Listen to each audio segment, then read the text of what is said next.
In the morning when I rise, give me Jesus.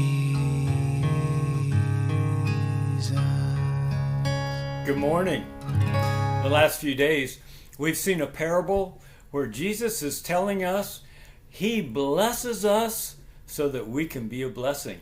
As we receive the love of God, as we receive the riches and the blessings of the kingdom of God, as we rest in Jesus and His peace and righteousness and even the very joy of the kingdom that is our strength in this place, then as we let it flow, we receive more and more and more.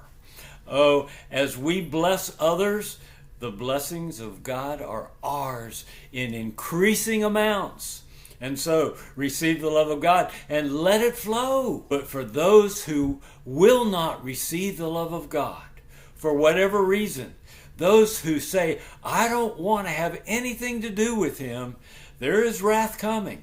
They won't experience it in this realm. The bad stuff that happens in this realm is at the hand of the enemy. Jesus came to bring life and bring it abundantly. And so God's not doing bad stuff to people in this realm, but there will be a wrath to come for those in the last moment who have not said yes to Jesus and embraced Him with their very lives. Well, today we start talking about how Jesus is preparing for His passion. He's preparing for the crucifixion that is headed His way.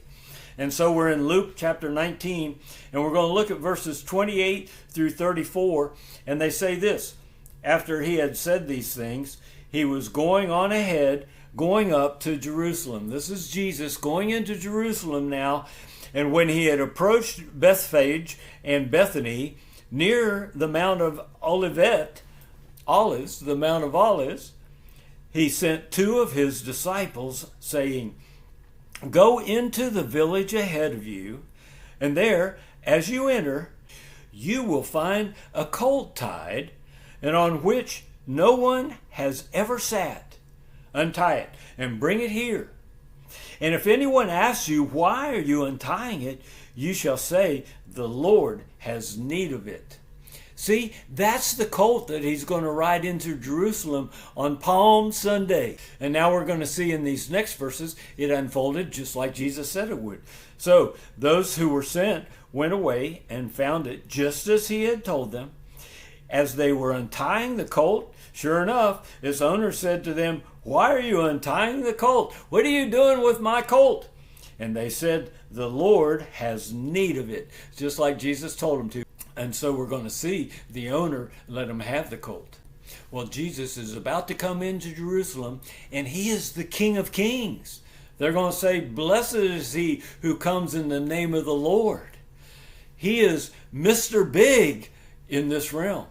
He's God Himself, and He's riding on a colt. What I want you to see today is Jesus, who has every right to be the most proud, because He is definitely the most able one around. He's God Himself.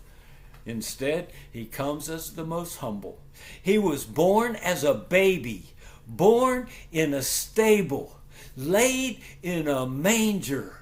How humble can you get? So here He is, King of all kings, riding in Jerusalem in a real celebration. And He's riding on a lowly donkey, because this King of Kings is indeed the most humble of us all. Well, He's about to give up Himself for your sake and mine. Talk about humility. God bless you as you embrace the love of God that's demonstrated in Jesus and His humility, even on Palm Sunday. I look forward to being with you tomorrow as we see what happens to the crowd as they celebrate Jesus coming into Jerusalem. I'll see you tomorrow. Give me Jesus.